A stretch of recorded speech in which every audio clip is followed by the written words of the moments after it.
Hey, welcome to Erie Shores Prepping. I'm your host, Greg.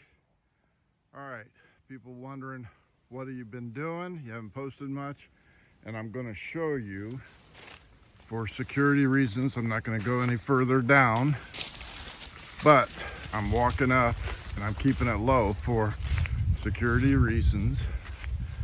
But I am on my property, and for those of you that say, okay, I'm not allowed to use barbed wire, or I cannot afford barbed wire, just use what is free, and that is cut limbs, branches, and make yourself an impromptu fence. Now, it's all sticks. Some of them are pushed into the ground, some of them are interlocked, woven into the two limbs here and down here, so they're interlocked.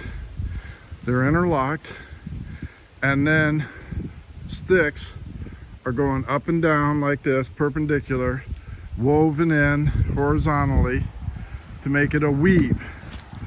Now, if you say I don't have that much sticks, well, it's fall cleanup.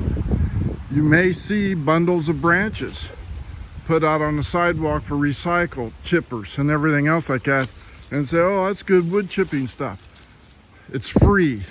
Make your own biodegradable security fence on the perimeter. You're helping out the environment. It will break down over time. Chipmunks, birds, rabbits, small rodents love this. They run up and down this fence line all the time. Dogs chase them, can't get to them. The birds, the turtle doves and everything else that are prey for the hawks, they land in this because if you see, you got all kinds of little pointy limbs coming out to whack you in the eye, whack you in the face, and I have them facing this way and this way. Fences have two sides.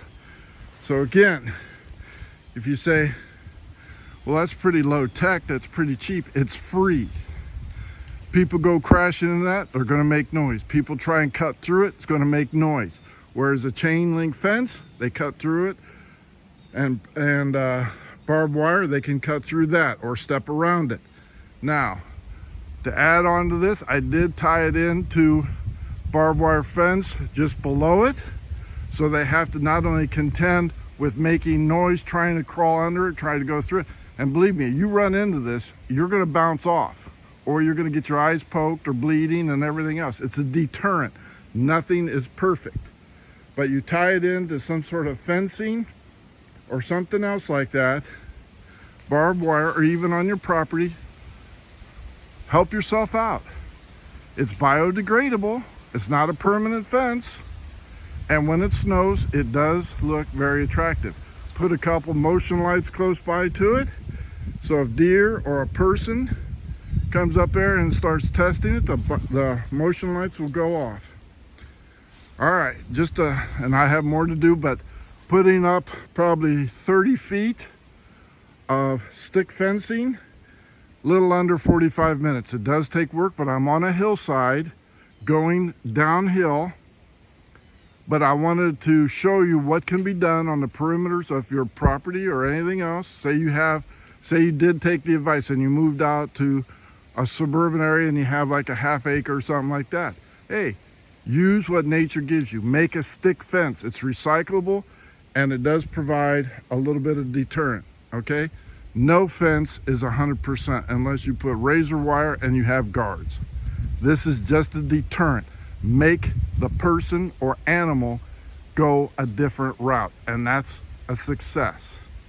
All right? Thank you for liking and subscribing to Erie Shores Prepping. Please continue to refer this channel, leave your comments.